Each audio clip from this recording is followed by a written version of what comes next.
Okay, welcome back, and now I'm going to show you how to create an EPUB from your comic or graphic novel.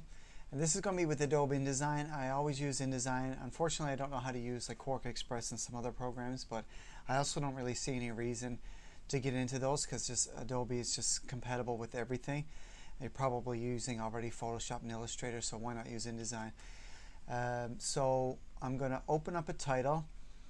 And it's going to be this title called Inhuman Trials. Okay, if I can find it here. So I think this is the French name. So this is the file folder, and one of my real weaknesses here is I tend to keep everything pretty messy, but it works for me. I know where everything is more or less, right? So okay, so I'm just going to take. First, I'll show you what not to do, I think, to start with. So I'll open up the InDesign file if I can find it here. Okay, so this is the updated file called Inhuman Trials. So let's open that up and take a look.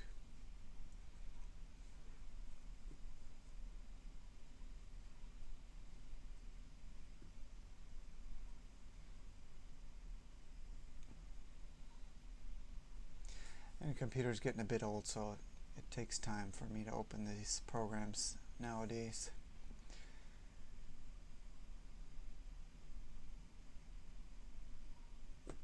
Okay, so it's just on my other screen, and I'm going to move that over as soon as it loads. Okay, here we are. Okay, so now the document's open. We have all of our images and our text here. If we look at the layers, we have, on most of these pages, we have the text on this layer 2, which we can just rename text. And then we have the images on this layer. Okay, and just for now, I don't want to change anything, so I'm just going to lock those and put them away. Okay. Okay, so InDesign makes it very easy to export an EPUB, but if you don't pay attention, you can do it incorrectly here. So first thing, when we hit File and then Export, we can select EPUB. For comics and graphic novels, you're going to want to select a fixed layout EPUB, not a reflowable one, because reflowable is meant for just text novels and things like that, so that it can fit the size of the screen, and then so the e-reader device can change the size of the font as well, and it all dynamically displays. But that will make your graphic novel look very bad. So we want to select fixed layout instead, and we're just going to hit save. And then a few things that we want to check on. First of all, we want to check all pages. We want to set the cover instead of rasterized first page. If you leave that to its default, when it exports, it's going to fail the validation from wherever you're uploading it. So what you have to do instead is you select choose image. So then you select the little folder icon, and then I'm just going to navigate to a cover image. It's by default set to GIF here, so I just have to go look for, say, JPEG or... Okay, and here's all the different covers that we tested for this book, and I don't think any of the correct ones are in there. Okay, so I'm going to try and look for where this might be located.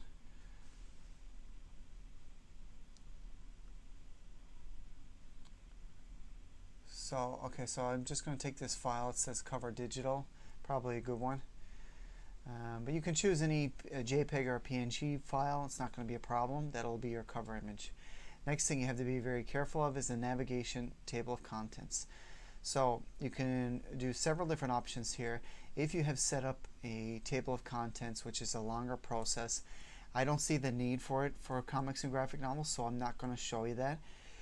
But if you set up a table of contents, you have to do that with the text paragraph styles. Then you can use this option. At the beginning of the document, you'll have a table of contents, and then it'll bring you to various chapters in your book and that kind of thing. This book actually does have chapter headings, sort of. So I could do that if I wanted to, but I mean, I've never read in my life a graphic novel where I wanted to skip ahead to a certain chapter, so I don't think it really applies. But you do have, in order for this to be validated correctly when you upload it, you do have to have a table of contents set. So if you're not going to do a table of contents, again, I wouldn't recommend that you do it. You'll have to have something set. So in this case, I actually just choose file name. And then that way the file technically will have a table of contents, even though it won't display. But this will satisfy the requirements when you upload it, and it has to get validated. Okay, now another thing, if you can, you select under the format option here, you select JPEG. That's the first thing. You want to do that for sure. That's going to reduce the file size quite a lot of your EPUB. The other thing is you can try exporting on a couple different settings here. Most of the time I've found that for graphic novels anywhere between 50 and 100 pages or more, that you'll need to set the resolution to 150 pixels per inch.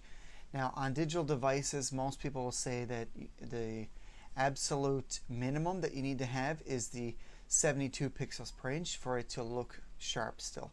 I found that to be not the case with comics. I found that the minimum is 150. Might be some other people out there that know how to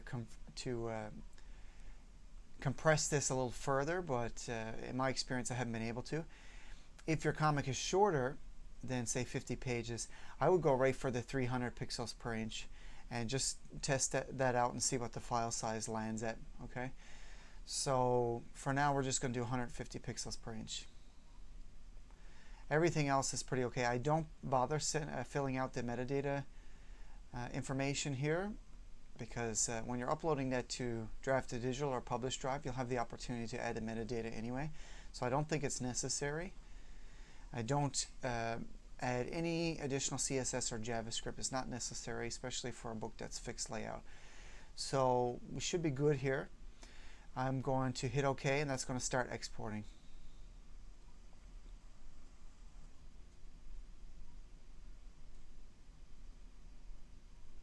Now in the meantime, I'm going to open up Google Chrome and I'm going to go to Draft2Digital.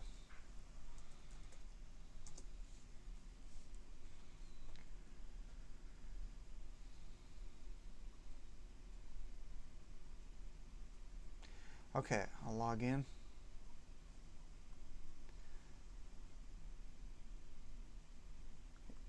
Check the CAPTCHA.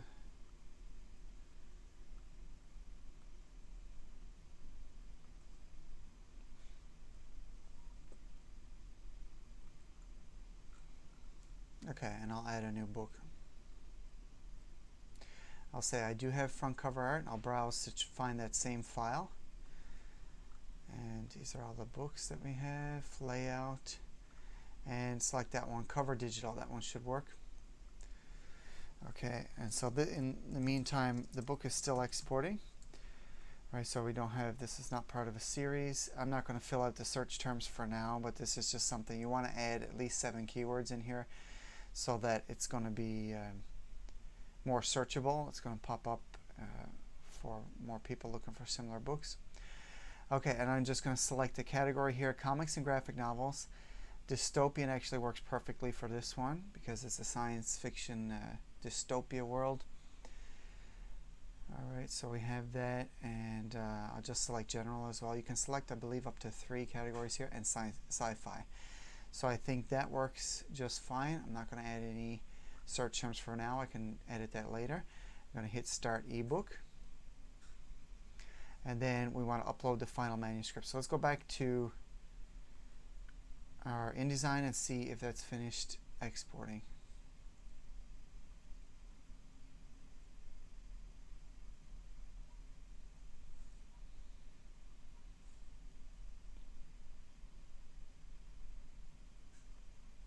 I'll just close some programs in the meantime. That may help that.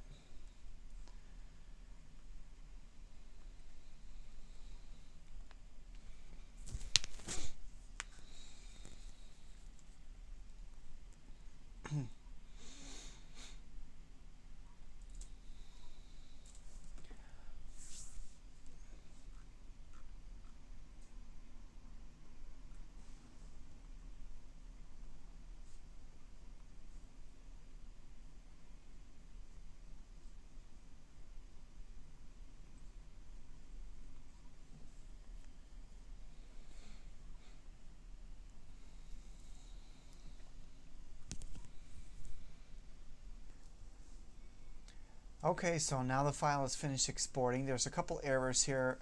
These are probably not going to really bother us, so we're just going to hit OK. And it's a three fonts missing, and that's just because I don't know why that is, in fact. So probably a good idea. Actually, in this case, it's a good idea to fix these. So I'll go ahead and do that now. Just as a side note, it's always a good idea to upload your fonts into your title folder and have that on Dropbox or Google Drive, because if you reformat your computer, you're going to lose your fonts, and then that could complicate things when you try to go back and edit your document in InDesign or export it. So I've just re-downloaded those and put them in this folder. Okay, so then I'll just correct these errors, and I think I should have one error, which is Montserrat text. Okay.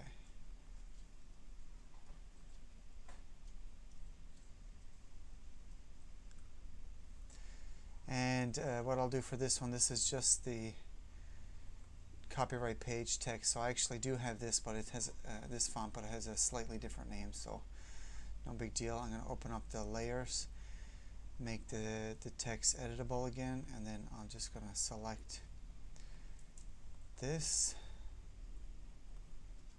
and then I'll just change it to Montserrat in French.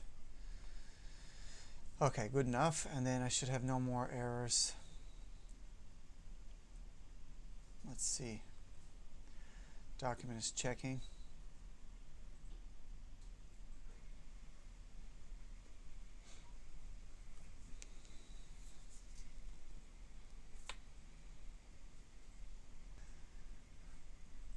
Okay, so no more errors here, so we're good. So now we'll just export that again.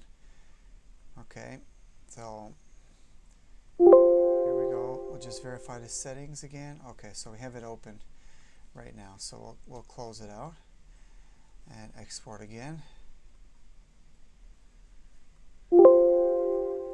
All the settings are the same. Fixed layout, all pages, choose image, that's good. Navigation TLC is good.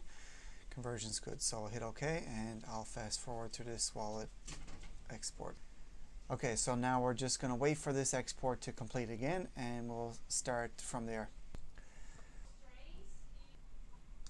Okay, now the EPUB is finished exporting, and this is the reason why we don't want to do it this way when we're exporting our EPUB, because as you can see here, the text doesn't look very good. It doesn't look the same as what we formatted in InDesign.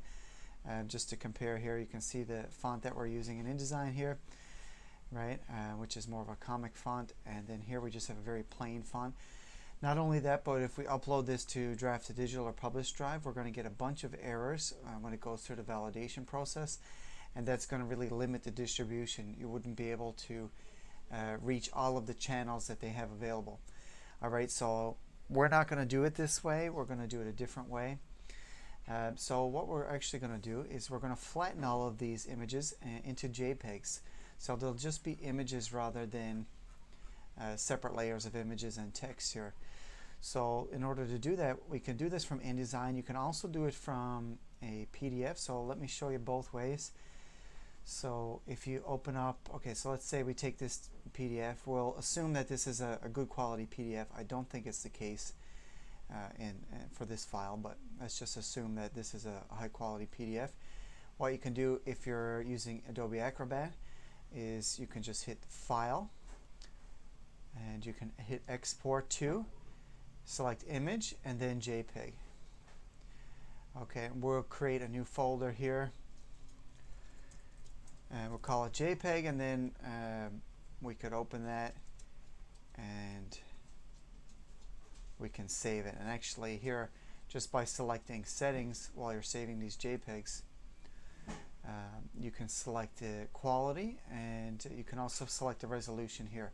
So I would, for this part, I would recommend leaving it at 300, and then later we can reduce it if we need to using InDesign. Okay, so our goal first at this stage is to create JPEGs of all of the pages of the book. Okay, so we're not going to do it this way. We're going to do it through InDesign just so I can show you that process.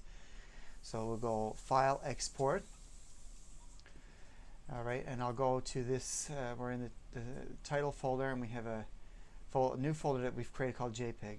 And then so underneath Save As Type, we're going to select that, and then we're going to go down to JPEG. I'm going to remove this because it's only going to confuse me. And then I'm going to hit Save. Should have a dialog box open like so.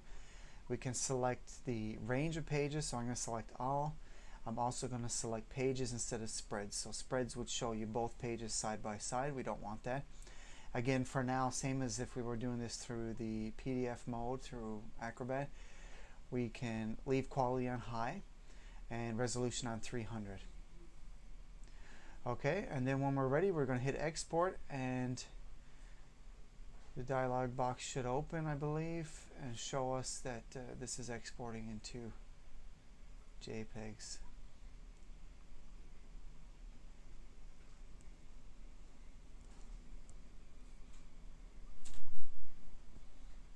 Let's open up the folder, see if this is working. Okay, so all the JPEGs are coming out. So I'll pause it for now, and we'll come back as soon as all of these JPEGs are created. And this is all just happening automatically in the background of InDesign. Okay, so now you'll see that InDesign is finished its exporting, and we now have inside of our main title folder, we have this JPEG folder that we created. And this is full of JPEGs, one for each page, and they're numbered accordingly. So we have all the way from our title page here down to page 96. And if we just open up one to check it out, we can see all the text looks just fine, so that's great. And these are JPEGs. Okay, so now what we want to do, now that InDesign is finished, I'm not going to close this, actually I'm going to cancel. So what I want to check out is the trim size of this document. It's 8.5 by 11, so I just went to File, Document Setup, and I can see it's 8.5 by 11. And we're going to use that in just a second. So I'm just going to close this. I don't need to, actually, I think I will save the changes because I just updated the font on the copyright page, so I'll save the changes. Okay, and yeah, sure. So just overwriting the InDesign file, which is a .indd format. Now, we're going to use a script here in a moment to create a document from these JPEGs, to do it very quickly. But in order to do that, we have to set a default document size. So in order to do that, we start from the main like welcome dashboard of InDesign. And with no documents open, if you select File and then Document Setup, then you can see here, okay, we actually have this already set up in letter size. Okay, so then by hitting OK, this is actually going to set the default to 8.5 by 11. So that's good. Now we're going to open up Window, then look at Utilities, and then look at Scripts. Okay. Now, it's brought me right to the script that I'm interested in, which is called Image Catalog. But under scripts, you want to, let's show you here, we do open up Application, expand that, then you expand JavaScript, and then you come down and you'll find the Image Catalog. Perfect. So we just double click on Image Catalog, and then we're going to navigate to the folder where we have stored these JPEGs. So I'm going to go on Black Panel Press, Titles, and then, like I said, sometimes I leave the folder as the French title if the book was translated, and sometimes I convert it over, or rename it, I mean. Okay, then I'll just select this JPEG folder that we just recently created, and we're going to hit OK. Okay. Now here we want to make sure that we have these set up properly. So we just want one row and one column because there's going to be one image per page. If we wanted more images per page, like say if we wanted 9 images per page, then we'd have 3 rows, 3 columns, as was the default. I actually usually remove this proportional option here because I have found that the images will fit better if I remove that. But you can just, if you want to, you can view. This takes no time at all, so you can view it both ways and see which looks better. And then if we leave this enabled, then that's going to show the label, the file name at the bottom of each image in 24-point font. We don't need that because we just want the images set up. Okay, and then I'm just going to remove empty frames. I'll leave that on there. I'm not sure what that'll do, but I don't think it really is going to affect what we're trying to do. Okay, so now we're going to hit OK, and we're going to watch this create the document.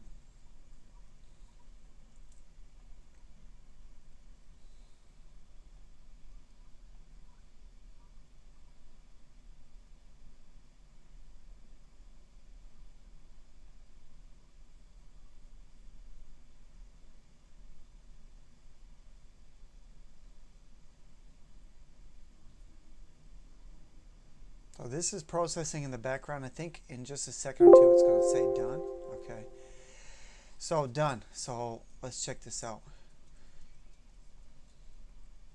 So just close some of these panels here. Let's just get out of our way. And then we have a document here with all of our JPEGs automatically placed for us. So this is great. And you can use this for a lot of different things. I believe early in the course when I showed you how to set up a InDesign document, I was doing that manually at the time. But if you have, especially I think if all of your images are in the same format and they're all in one folder, I think you can use the same method. Right, so the sizing looks good as well. So great. Now we can export our EPUB. Now I am not actually going to bother saving this file as an InDesign project because I mean it's so quick just to recreate this, so I don't need to save it. But if you want to, you could just save as and save that as an InDesign file, and it doesn't take up much space, InDesign files, because it's really made up of the images. So you can go ahead and if you want to, you can hit save as, and I would usually call it, say, in human trials EPUB, something like this. Okay. Yeah, why not? We'll save it. Okay, so now we don't have each page. You can see if you open up the window layers, we don't have multiple objects for each page. Each page only has one single image, and it's all flattened, so the text and the image are all together. And so you can see each page only has the one object. So now we're going to export our EPUB. So same settings as before. We're going to go to File, Export. And remember that we are exporting a fixed layout EPUB. We're never going to be doing a, we never want to do a reflowable for a comic. Okay, so I'm just going to call this inhumantrials.epub. I'm going to save that over to previous EPUB. First I'm going to have to close this Digital Editions program because I won't be able to save over it. So sometimes this is difficult to close for some reason, so I just hit File, Exit. That should work. Okay, good. So yeah, we want to replace that file. And we're going to have to reset up some of these. So we still have all pages. That's good. We do not want to rasterize the first page. That is going to cause an error in the validation process. So we're going to hit Choose Image instead. Open this folder.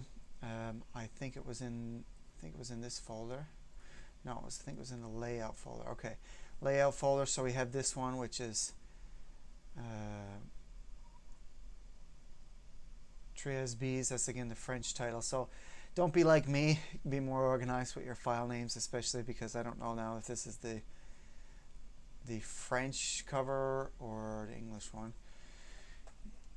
So actually it is the English one. So I just view the icons, and now this is the English. So the Inhuman Trials is good, so we'll use that as the cover.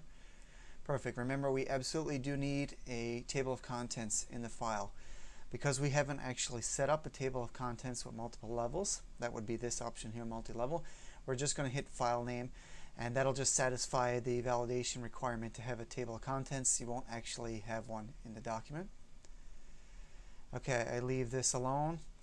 Conversion, so I'm going to try this again. These files are all in JPEG already, so in this case it wouldn't really matter if I had selected automatic or JPEG because the images themselves are in JPEG. I believe that should export in JPEG. It doesn't hurt just to select JPEG anyway, just in case. Okay, and then this is going to help with compression. I wouldn't use low or medium in any case, but high is usually, I think it's 80% quality. So the image is going to look really good for the most part. But we can do this a few times. If it doesn't look quite right after we export it now, we can go back and try again with different settings, and we could try with maximum, for example. But I'm going to leave these set to image quality high and resolution 150. Yeah, I encourage you to experiment a little bit with these. If you think you can get it to 300 there and maintain the 100 megabytes or less, then go for it. Same with the image quality. If you can get that to maximum, and that makes the images inside the book look better, go for it, as long as you can get within the file limit. Again, I don't really need to bother with CSS, JavaScript. Don't need to bother with metadata either, because we can set that from the Draft2Digital dashboard. Don't need to do anything in here as well. So I'm just going to hit OK, and then I'm going to let that start exporting my EPUB. Okay, so that's going to take a few minutes. You can see that it's probably going to be quicker than the other time around, but it will take a few minutes, so I'll pause it in the meantime, and then once that's finished exporting, we'll continue. Alright, so InDesign is finished exporting, and this PDF, EPUB, looks a lot better already. You can see that it did create the necessary table of contents, but it's really just the file name, right? So you might want to make that file name a little pretty. In my case, I just left it in Human Trials EPUB. I don't think anyone's going to bother with it. And I think when you click that, let's see actually, if you click that, it'll probably just bring us back to the beginning. Yep. So it does, right? And we have our page lists, all the page numbers here. If somebody wants to jump ahead, they can do that. Okay. But now we make sure that we're going to limit the number of errors that we're going to get from Draft2Digital when it validates this EPUB. And we make sure that all of our text is going to display exactly as we want it to. And so it is. So that's great.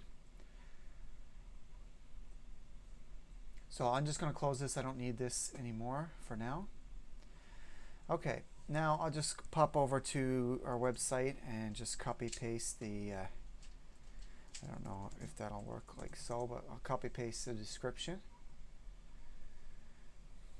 So it did. Okay, so copy this, paste it here, and I have my own ISBN already.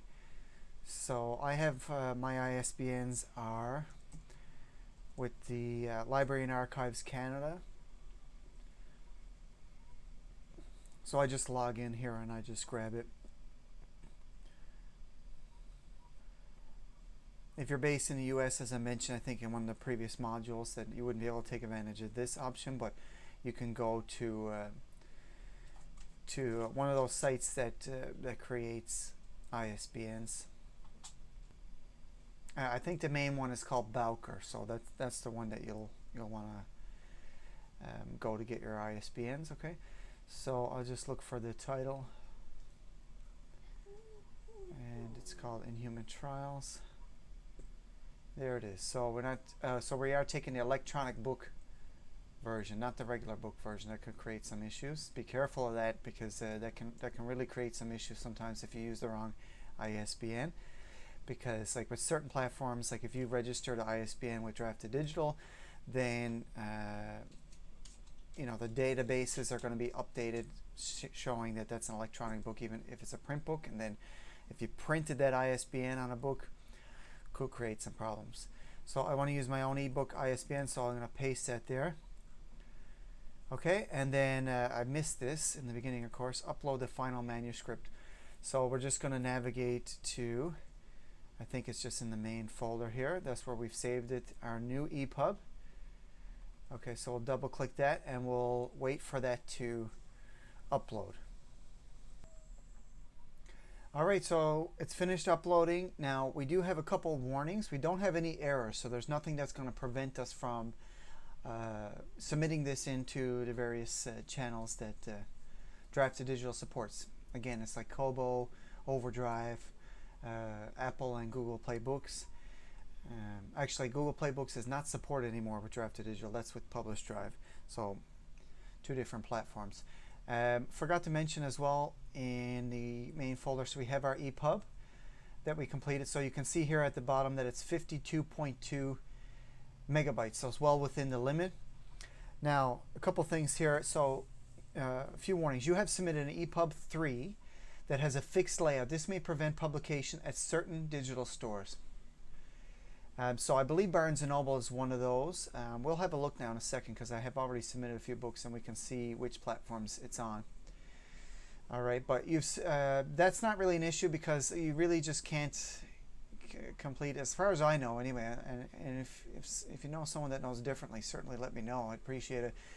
But I can't imagine there's any possible way to create a reflowable EPUB for a comic or graphic novel because it's not going to be something like a guided view that you would have with Comixology. It doesn't quite work that way, and it's just going to make your book look terrible if you try that. So that's fine. I'll be able to submit it to many of the channels anyway.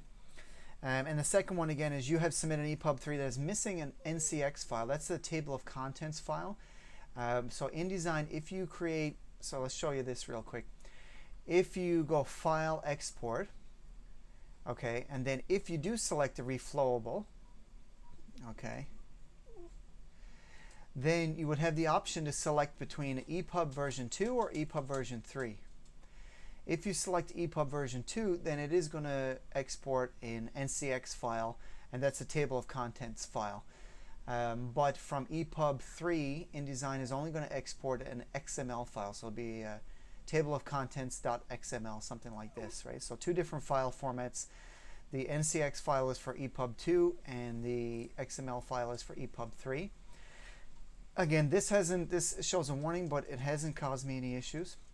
So we'll still be able to publish this. If you had used the process I showed you in the first time around where you just export a EPUB directly from your InDesign file that has layered text and images, you're going to get many more errors here. You're going to get, first of all, a common one is a missing table of contents. We fixed that by setting the file name as the table of contents. There's a few others. There's encryption, for example, like Adobe. If you have your text on a separate layer, Adobe is going to encrypt your font, and then you won't be able to upload it to many of the platforms because your font is encrypted. Plus the fact that when someone downloads and views their book on their tablet, or maybe in the Kindle app, for example, or their Kobo app, they're going to see that the text is not as you've intended it. It looks very plain. Okay, so we're going to move on from here and continue the process. Okay, so we're going to hit save and continue. So a couple little notices about EPUB 3. There's a few features that you don't really get. But I'll hit save and continue.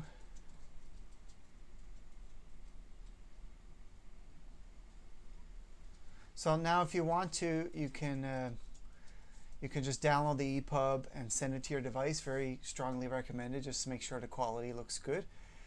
And then so you can do that here. You can also do it at the end. If you don't do it now, you can do it from the My Books dashboard. And I'll hit save and continue. Okay. So we'll set up our price. So let me just check what the website price is. So $9.99. So I'm going to keep it the same. And then we'll hit manage territorial prices. And that all looks good. I think you see they make an effort here to make the prices more attractive, so it's all 99s or even amounts here. Okay, I'm going to leave that alone. That's fine. So Barnes & Noble, yeah. So like I mentioned earlier, I wasn't sure, but Barnes & Noble does not support fixed layout.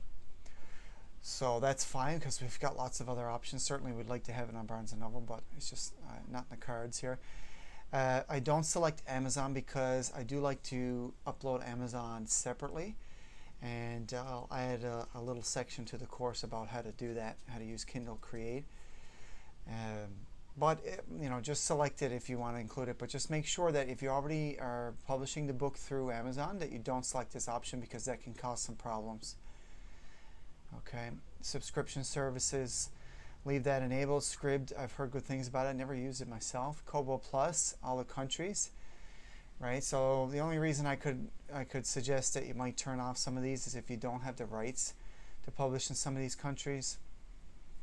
And then the library, you'll notice that Draft2Digital has automatically applied a library price here for us, and they've done that at about double the retail price. And that's because, like, essentially the library is going to pay once for your book, and they're going to loan it out several times to people through the Overdrive app and possibly some other apps. So it's common practice that you charge a little bit extra for the library, or in this case double. And so, well, we actually have 5 different library services here. Overdrive, which a lot of people in the US are probably familiar with, and we use it in Canada as well. Biblioteca, Baker & Taylor, Hoopla, and BorrowBox. So yeah, I have no problem with any of these, because I feel, and I'm not sure about this, and you could convince me otherwise, but I feel that generally the types of people that rent or borrow from the library are not the same types of people who purchase. So it's not like somebody's going to be looking for your book and they're going to say, okay, well, I see it on Kobo, but let's check the library app or Overdrive first and see if we can get it for free. And then they won't buy the book. I don't think a lot of people behave that way when they're shopping for ebooks. So I think that if there's the type of person that uses Overdrive, they'll search Overdrive. If they're the type of person that prefers to buy books directly on Kobo, they'll do that. But they're not going to price shop around and see if it's available for free. So I don't see any issue with doing that. And like I said, you're going to make a larger portion of revenue, I think, from the libraries. At least, I mean, that the price is going to be higher, so it accounts for that fact that it'll be rented out several times. And I just leave this tick to remember my store preferences. It's the same for every book, because, like I said, the only one I disable is Amazon, and then Barnes & Noble's disabled because of restrictions. So I prefer to upload everything to Amazon myself. Okay, so I'll hit submit. So rights confirmation. So either you are the creator, not the case for me. I'm a publisher, so I purchased the rights to publish these books. So I'm going to select, I have secured the rights to release this content from the copyright holder. And in my case, like, I never purchase the copyright from the creators that I work with. I only license it, so that gives me the right to publish the book that's based on this copyright, but I don't actually own the copyright. Or the book is public domain, so something like Frankenstein and now Winnie the Pooh has just went into public domain. Those are the types of things, classics really, that anybody can publish a work on them. Pinocchio, for example, is another one that's actually public domain. I believe The Little Mermaid is as well, even though Disney is the best known maker of those stories. Pinocchio and Little Mermaid, for example, I don't think they actually own the copyright to them. I believe it's public domain.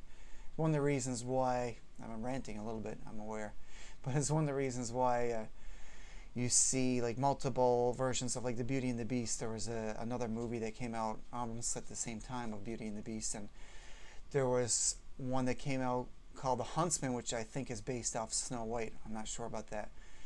But those works are actually public domain, even though Disney are the ones that have the that are most well known for them. So finish my little rant here, but public domain books can be an interesting source of material for comics and graphic novels if you're making an adaptation. Anyway, just select the option that applies most to you. In my case, it's this one because I'm a publisher. If you're the original creator, then most likely you're going to select that one. I'm the original creator. Just confirm that you have the necessary rights and then hit publish.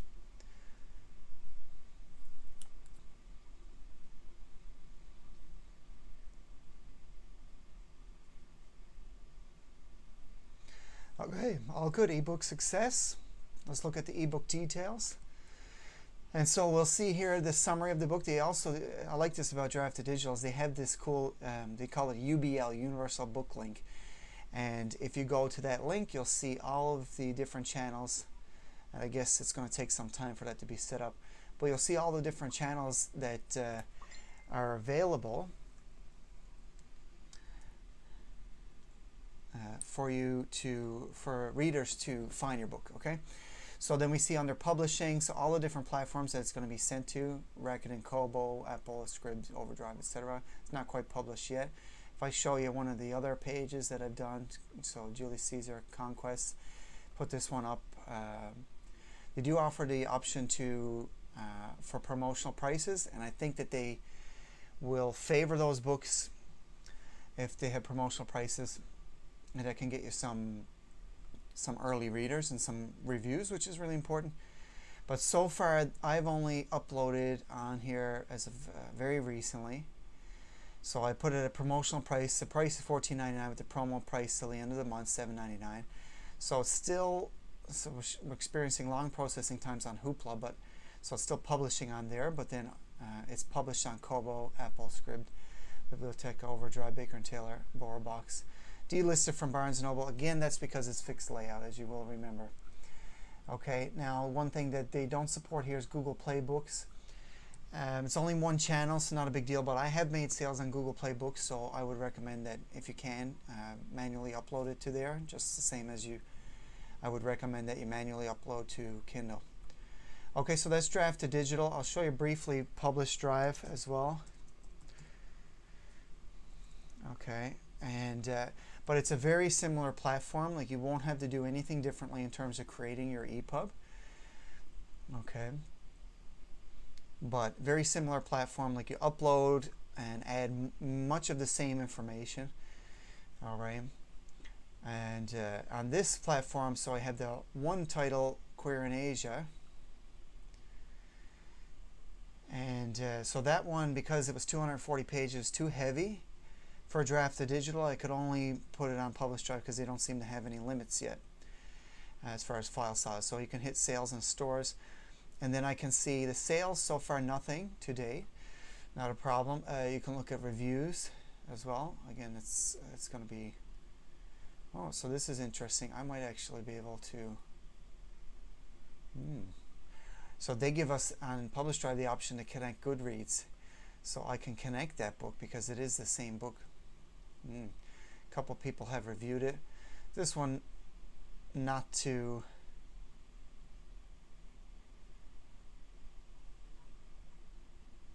Yeah, not too favorable, but this one pretty good. 4 out of 5. Most of the reviews I got for this book are pretty good, but there's always some critics. Not to worry. So there are a few here, yeah, unable to send because there's some here that are platforms that are only accept Hungarian content. So a few others that we're still waiting on. All right, it's available on this one, 24 Symbols, waiting on this one, available on Storytel. I'm waiting on these others. So far I found, but it's available on Apple Books, so we can actually click the link and go check it out. So there it is straight away. Not bad. Okay, so two very similar platforms. Again, the main difference between them is that with Draft2Digital, this is an important part that I didn't anticipate including, but with Draft2Digital, they don't charge you anything on a monthly basis to upload your books, and you can upload unlimited number of books. But they are going to take 10% of your revenues. And that's after the fees that the individual channels will impose on you. So, like, for example, as I mentioned before, Amazon Kindle, most of the time you're going to have the 35% royalty option. So you'll receive 35% from Amazon Kindle. That'll go into an account in Draft2Digital, and they'll send you that money minus 10% to cover their fees. So that's the way that they work. No monthly fees, but they do charge 10%. With Publish Drive, there are monthly fees, but after that, they don't charge anything. So let's check out their pricing really quickly. So I believe right now I only have one title on there because I only have one title that I couldn't get it 100 megabytes or less so far. And I just uploaded, I guess it's now 5 books in total that I've uploaded because I just want to give these things a try before I upload all of our books. But so it starts on a monthly basis from $16.99 going all the way up to $99.99 depending on how many books you have. Okay, and then the yearly is a little bit cheaper. But then after that, Publish Drive, besides these monthly or annual fees, they don't take any percentage of your royalties. You keep 100%. So it just depends what makes the most sense for you, how many books you're going to have. If you've got a lot of books, then probably for the most part I'd recommend going Draft2Digital if you can safely get your books under 100 megabytes without sacrificing quality. I would go more towards Draft2Digital because then you have no overhead. You don't have to pay any monthly fee or anything like that. They're only going to take 10%, and you can see which books sell. Some might not sell very well before you invest and commit to a monthly fee for them. Otherwise, like I know that book Queer in Asia has been really popular, and it is, like I said, a bit of a heavier file size, so I did that one through Publish Drive. And with time, I'll get a picture of or which one performs best for me, and I'll probably update the course accordingly. But for now, I think a mixture of both is what suits me, and you should do whatever suits you best. So